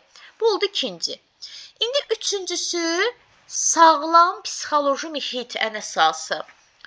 Deyir ki, müəllim sinifdə sağlam psixoloji mühit yaratmalıdır. Ümumiyyətlə, bu bizim axıra kimi qarşımıza çıxacaq situasiyalardır. Yəni, bu mövzu. Ən çox da dəstəkləyici mühit ümumiyyətlə həmişə qarşımıza çıxacaq. Müəllim sinifdə psixoloji mühit yaratmalıdır. Belə deyim də, təsəvvür edin, kiminsə evinə qonaq gedirsiniz. Belə deyim, ev sahibi o qədər qaşqabaqlı oturur ki, qarşınızda. Yəni, onun evində o qədər sıxılırsınız ki, bircə getsəydim da buradan. Ya məsələn valideynlə getmisiniz, indi ya özünüz getmisiniz, tez də çıxa bilmirsiniz ki, ayıbdır. Elə belə, yəni özünü çox narahat hiss eləyirsən də. Elə yer də var ki, ora gedəndə elə bir ki, öz evindəsən kimi hiss edirsən. Yəni o sənə yaratdığı mühitdən asılıdır. Ya da insanlar, bax, hamımızın evimizdə özümüzü rahat hiss edəcəyimiz bir zona var. Ona komfortlu zona deyirik də, rahat mühit. Bax, həmin o mühitdən sinifdə də yaratmalıyıq ki, uşaq deməsin ki, evdə, yenə məsələn filan kəsin dərsidir, yenə məktəbdir. Qoy sevsin məktəbi, sevsin o mühiti. Bir var ki, elə əzazil müəllimdir ki, uşağın ona zəhləsi gedir, deyir ki, ay Allah, yenə onun dərsidir, istəmir onun dərsinə getmək. Niyə? Çünki müəllim o mühiti yaratmır, uşaq özünü stressdə, həyəcanda hiss edir. İndi buna nə misal çəkim? Məsələn, müəllim sual-cavab edir, uşaq durur suala cavab verir, amma səhv cavab verir. Müəllim deyir, otur aşağı, axmağın bir axmaq, bunun verdiyi cavaba bax bir. Uşaq pərt oldu. Bir növ uşağı təhqir elədi, acıladı, aşağıladı. Uşaq da pərt oldu. Olmaz bunları etmək. İndi bu zaman nə baş verir? Səhəri gündür, nə bilim 2 gün sonradır, müəllim yenə sual-cavab edir. Uşaq artıq sualın cavabını bilir, amma belə eləyir. Görəsən durum cavab verim, verməyim. Birdən durub cavab verərəm, səhv olar, müəllim məni acılayar. Artıq bildiyi cavabdan şübhə edir, özünə inamı yoxdur. Qapalı düşüncədədir çünki. Karl Dweck nəzəriyyəsinə əsasən keçəcəyik onu da. Artıq uşaq qapalı düşüncədədir, özgüvən yoxdur, artıq özünə inam azalıb. Halbuki sualın cavabını düz bilir. Və başqa bir sinif yoldaşı durub sualın düzgün cavabını verəndədir. Ay da, bilsəydim mən durub verərdim cavabı. Görür ki, düzgün cavabıymış. Amma niyə durub cavab vermədi? Çünki artıq müəllimdən çəkinir ki, müəllim mənə acılayacaq, mən pərt olacaq. Yəni, uşağı acılamaq, aşağılamaq, pərt eləmək, ironiyalı gülüş obyektinə çevirmək, yəni kinayə ilə gülmək, hətta elə bir kinayə eləyərəm ki, bütün uşaqlar ona gülər. Uşaq dərsə gecikib, bir ayaq üstə küncdə dayan. Uşaq dərsə gecikib, çıx bayra hardan gəlmirsən ora qayıt. Ümumiyyətlə, uşağı dərs prosesindən çıxarmaq haqqımız yoxdur. Belə bir hüququmuz yoxdur. Baxın, bunların hamısı dəstəkləyici mühitin pozulması. Çünki uşağa sağlam psixoloji mühit nə deməkdir? Psixoloji təsir edirik. Hətta bu günlərim əyanilərdə dərsdə idim. Mən bunu danışdıqca qızın biri tələbə uşaq deyən tələbə qızdır. Qayıtdı dedi ki, ay müəllim, hamısını yaşamışam. O kinayəli gülüşlər, o ironiyalı gülüşlər müəllim edirdi, bütün uşaqlar mənə gülürdü. Görürsüz, tələbə də artıq onda travmadır, onun yaddaşındadır. Danışdıqca deyir, ay mən hamısını yaşamışam. Bu uşaqda psixoloji artıq travma olaraq qalır. Zaten gələcək dərslərdə keçəcək, bullyingdir, filandır, falandır. Hamısının keçmişinə baxanda ya ailədən gəlir, ya da yəni uşağın keçmişindən gəlir. Uşaq anadan gəlmə belə deyim də, bullying etmir ki. Bunu bullyingə kim edir? Psixoloji durumu pis olanlar. Nə zamansa özü bullyingə məruz qalan. Bax elə bunlar bullying etməkdir də. Uşağı kinayə ilə edirəmsə, aşağılayıramsa, təhqir edirəmsə, bunun özü bir bullyingdir. Nəysə, bu da başqa bir mövzudur. Zaten mövzular bir-birinə çox bağlıdır. Baxın, bu olur dəstəkləyici mühit. Yəni sağlam psixoloji mühiti mütləq sinifdə yaratmalıyıq ki, uşaqlar özlərini rahat hiss eləsinlər. Məsələn deyirəm, indi aranızda ibtidai sinif müəllimləri varsa, tutalım ki, birinci sinifə dərs deyirəm. Görürəm ki, indi olur da belə hadisələr. Zəng vurulub, girmişəm içəri, uşağın biri yeməyi ağzındadır da, hələ doymayıb yeməkdən. Durun indi ona, buna baxı, qarınqulu. Nə olub da, qoy da çantana. Deyəndə nə olur? Bütün uşaqlar çönür ona gülür. Nə olar ki, mən onu bir dənə göz yumumda, heç belə görməməzlikdən. Yəni, birinci sinif biz uşaq olmamışıq. Birinci sinif uşağıdır, hələ acı. Güya ki, 7-də oxuyan uşaq onu edir, özü heç utanır, onu eləmir. Amma indi onu göz yumaq olar da bir dəfə, 3 dəfə. İndi zaman-zaman yavaş-yavaş qaydalar qoyursan, prosedur qoyursan, uşaq artıq bilir zaman-zaman ki, bunu eləmək olmaz. Yəni ki, bax, bu rahat mühiti yaratmaq lazımdır. Uşağı pərt eləmək olmaz. O zaman uşağın müəllimdən də zəhləsi gedir. Müəllimdən zəhləsi gedirsə, onun fənnini də sevmir. Sonra qaldı bizdə məktəb valideyn əlaqələri, yəni məktəb valideyn əlaqələrinin belə deyək də tənzimlənməsi. Zaten 9 dənə pedaqoji tələb var. 8-i müəllimlə şagirdə aiddir. Bu 9-uncusu bir dənə valideynə aiddir. Ən asanı budur. Tutalım ki, valideyn gəlir məktəbə, deyir ki, mən övladımın dərsində oturmaq istəyirəm. Qapıçıda, nə bilim, direktoru xəbər göndərir. Direktor deyir ki, xeyr, icazə yoxdur, nə badə, heç bir valideyn müəllim dərsində oturmasın. Vəssalam, orada qırğın düşür. Necə yəni? Mən uşağımın dərsində oturmaq istəyirəm. Bu zaman nə olur? Hansı pedaqoji prinsip pozulur? Hansı pedaqoji tələb pozulur? Məktəb valideyn əlaqələri. Aydındır müəllimlər? Məncə hamısını dedim. Aydındırmı? Baxın, dərsimiz budur. İndi nə etmək istəyirəm? Zaten vaxtımız var da. Açaq, bir 5 dənə suala özünüz həll edin. Mən sizi burada gözləyirəm, time'da. Qoy səhifə deyim də neçədədir. Görək necə başa düşmüşük. Səhifə 21-i açın. İlk 5 sualı edin. Mən də burada gözləyirəm. Sonra mənə deyirsiniz ki, bitirdik, müzakirəsini edərik. Yaxşı? Müəllimə səhifə neçəydi? Səhifə 21, ilk 5 sual.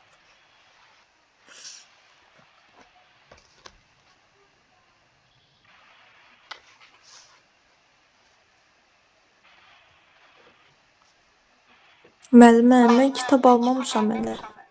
Test. PDF aça bilirsiniz? PDF, bəli, PDF atmışdınız testi. Material qrupunda var. Ya da sizə şəxsiyə göndərmişəmsə, demək var. Bir dəqiqə, bax. Material qrupunda var, yazılıb ki, time test. Test bank, bəli.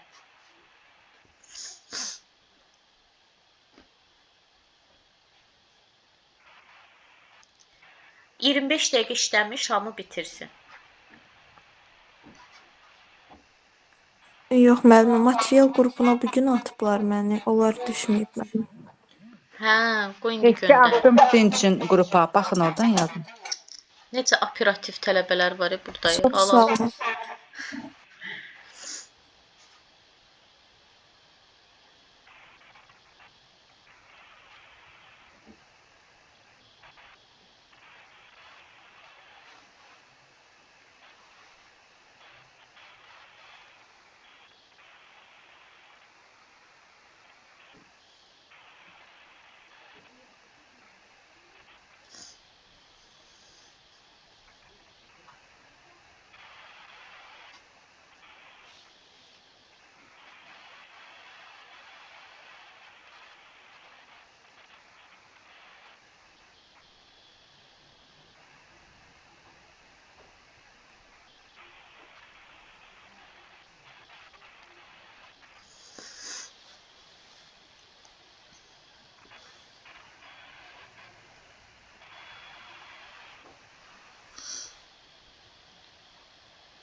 Müəllim, mən yazdım 5-i də düz çıxdı. Bu hansı sürət idi belə? Afərin, Bilmirəm, əhsən. maraqlı gəlir mənə bu mövzu. Bəli, çox maraqlı mövzudur həqiqətən. Həm də mən keçən il bir dəfə qoşulmuşam sizin bu dərsinizə. Hə, ona görə. Hə, əla. Sizin megabayt gedirsə istəyirsiniz çıxın. Yox, müəllim düzəlibdir. Hə, əla.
Mən də bitirdim müəllimə. Səhvim çıxmadı. Əla, Şövkət xanım, qəşəng.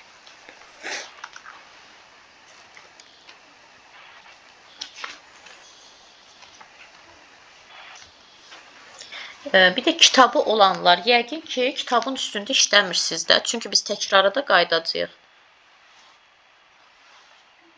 Dəftərdə yazın. Aysel, dəftərdə yazın. Elə yoxlayıram. Əla.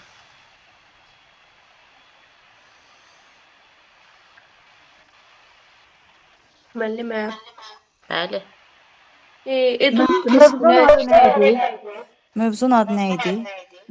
Mövzunun adı dövlət standartları 4-cü mövzudur. Bu 2-ci hissəsini keçmişdik. Tamam. Bəli, Şövkət xanım. Deyirdim ki, Edunun testinə İşləyəcək. tamam bitirəndən sonra başlayacaq. Yox. Bir neçə dərsi keçəndən sonra başlayacaq. Biraz baza olsun. Başlayacaq. Nailə xanım bir səhvi var, Ləman xanım bir səhvi var. Başqa hamı bitirdi? Müəllimə, məndə elə bir ki, kitab başqasından olub da, yəni bu test kitabı. Cavablar yoxdur da. Hə. Aha, cavab yoxdur sizdə. Deyim mən. Hə. Mən bu 2 ilə 3-cü bu. Hə, 2-ci və 3-cü sualları dəqiq cavablandıra bilmirəm. Yəni əmin deyiləm də. Müəllimə, Aha. mən yazıb qurtarmışam. Prosto məndə PDF nəsə zəif gedir. Cavablara çata Mən bilmirəm. deyərəm, cavabları mən deyərəm sizə, narahat olmayın. Sizdə işləmişdim test hamısı. Sizi bilirəm, bitirdim bir səhv. Onda hamı bitirdisə cavabı deyirəm. 1 dadaş, d yəni. 2 c. 3 d. 4 c. 5 e. Altını kimsə yazıbsa, altında deyim. Yəqin 6 yazılır, 5. İndi deyin görək səhvimiz nədədir? Baxaq səhvimizə. Biri səhv yazan olub? Müəllimə, mən ikincini səhv yazmışam bir dənə. Aha, siz 2-ni. Müəllimin təşkil etdiyi nümunəvi dərsdə yəni ki, açıq dərsdə məktəbin direktoru və direktor müavini iştirak edirlər. Müəllim dərs prosesində daha hazırlıqlı uşaqlarla sual-cavab edir ki, biabır olmasında. Deməli, digər şagirdləri isə bu prosesdən kənarda qalır. İndi deyəcəksiniz ki, müəllim bərabər imkanlar. Bayaq nə dedim? Görürsüz, yoxdur variantda bərabər imkanlar. O yoxdursa, inklüzivin içindədir o. Çünki zaten inklüzivin içində bərabər imkanlar özünə yer eləyib, orada dayanır o. Ona görə deyirəm, əgər bərabər imkanlar olsaydı da, cavabda yenə inklüzivi seçəcəkdik. Bax, bu durumda. Bildiniz? Və üçüncüdə müəllim. Üçü deyim mən. Deyin, xanış müəllimə. Səsim xırıltılı gəlmir ki, naşlikdədir. Yox, yaxşıdır. Hə, deyir ki, sinifdə şagirdlərdən biri davamlı şəkildə digər iki yoldaşı tərəfindən incidilir. Müəllim bu halı müşahidə etdiyinə baxmayaraq heç bir tədbir görmür. Düşünür ki, bu işlə məşğul olmaq vaxt ikisinə səbəb olacaq və əsas diqqətini dərsi keçməyə yönəldir. Bu situasiya ilə bağlı verilənlərdən hansı doğrudur? Deyir, ümumi pedaqoji tələblərdən təhsildə bərabər imkanların yaradılması tələbi pozulmuşdur. Bu doğru deyil, çünki bayaq demişdiniz ki, bərabər imkanlar, məsələn, dediniz ki, tutaq ki, mismar var, nə bilim, mismara toxunar, zərər gələr, bu tip şeydir. Yəni, burada elə bir şey yoxdur.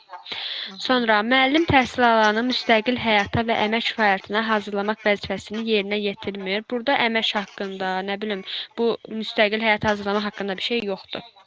Sonra deyir, müəllim şərəf və layiqətinə hörmətlə yanaşmaq hüququndan istifadə etmir. Müəllimin şərəfi və layiqəti haqqında heç bir təhqir edici məqam yoxdur. Ümumi pedaqoji tələblərdən fəaliyyətin stimullaşdırılması tələbi pozulmuşdur. Burada fəaliyyətin stimullaşdırılması tələbi pozulmayıbdır. Deyir ki, bir də onu deyək, fəaliyyətin stimullaşdırması niyə pozulmuyor? Fəaliyyətin stimullaşdırması nədir? Dərslə bağlı, uşağa nəsə rəy vermək. O da yoxdur. Bəli. Deyir ki, ümumi pedaqoji tələblərdən dəstəkləyici mühitin yaradılması tələbi pozulmuşdur. Bəli, dəstəkləyici mühit ona görə pozulubdur ki, müəllim bunu görür, amma heç bir müdaxilə eləmir. Onu hətta deyir ki, yəni vaxt ikisidir də, müdafiə eləmir. Çünki 3 növü var idi dəstəkləyici mühitin. Maddi terkibaza, təhlükəsizliyini təmin etmək və sağlam psixoloji mühit. Bəli. Təhlükəsizliyi təmin etmirsə, deməli dəstəkləyici mühitdir. Sonra deyir, müəllim təhsil alanı fiziki və psixi zorakılığın bütün formalarından qorunmalıdır, vəzifəsini yerinə yetirmir. Bəli, bu doğrudur. Müəllim vəzifəsidir ki, uşaqları hər şeydən qorusun. Adicə, məsələn, müsahibəyə gedən müəllimlərdə mən görmüşəm, indi mən getməmişəm hələ ki, deyirlər ki, tutaq, nə bilim, sinifə hər hansısa bir həşərat və ya quş, nə bilim, nəsə daxil oldu, o zaman neyniyərsən? Yəni, bu tip suallar olur ki, uşağı qorumaq müəllim də cavabda nə deyir? Deyir, birinci özümü itirmədən şagirdin təhlükəsizliyini təmin edərəm. Sonra o birisi şey bir çarə taparım. Bəli. Bəli. Əla. 4. Oxuyun müəllim. 4-də. 4 sizdə kimdədir səhv? Ayşən. Ayşən xanım oxuyun. Müəllim şagirdlərə esse yazmağın strukturunu öyrətməyə hədəf qoyur və lövhədə 5 fərqli mövzunun adını qeyd edərək şagirdlərə bildirir ki, hər kəs özünə maraqlı gələn mövzunun haqqında esse yazsın. Burada müəllim ümumi təhsilin təşkilinə dair ümumi pedaqoji tələblərdən hansı tələbinə riayət etmiş olmuşdur? Mən bunu şagird yönümlülük istəmisiniz, yəqin ki, baxmısınız cavablarda da yoxdur. Müəllim səhv görmüşəm. Nə götürmüsünüz? Şəxsiyyət yönümlülük götürmüsünüz? Bəli. Şunu görmüşəm şagird yönümlülük. Ay, sağ ol. Bəli, baxın bir dənə də incə məqam var. Bəzən görürsüz şagird yönümlülüyü verməyib. Halbuki biz şagird yönümlülükdə də deyirik axı şagirdin marağını, istəyini nəzərə almaq. Bu bərabər imkanlarda da var. Ona görə eyni cavab da verməyib. Təkcə bərabər imkanlar verir. Əgər bərabər imkanlar verməsəydi, şagird yönümlülük olsaydı. Versəydi şagird yönümlülük. İkisini versəydi bərabər imkanlar götürəcəkdi. Çünki burada da bərabər imkanlar şagird yönümlülükdən geniş anlayışdır. Anladım. Amma vermirlər də, yəni ikisini vermirlər. Mən belə bildim, şagird yönümlülük yazıbdı. Tez şairələmişəm. Həm də bir dəfə bilmirəm hansı müəllim deyibdi, siz demisiniz, ya ayrı müəllim deyibdi. Məsələn, tutaq ki, birinin ailəsində atası yoxdur da, müəllim esse mövzusu verirsə, 5-6 fərqli bir esse mövzusu verməlidir ki, uşaq özü istədiyini seçsin. Yəni bərabər imkanları burdadır. Bəli, bəli. 5 müəllimlər. Düz yazmısınız? Yəqin KSQ-ni görüb. Hə, bir də həmişə KSQ-ni görüb inkişaf yönümlüyə qaçmayın. Bir həmişə oxuyun sual. Bəlkə o KSQ sözü sizi çaşdırmaq üçündür ki, elə suallarda çıxacaq qarşımıza. Əla. Siz bayaqlar demişdiniz də KSQ burada da var idi elə. İnkişaf yönümlükdən fərqli dediniz. Nədir? Fəaliyyətin stimullaşdırılması idi deyəsən. Aha.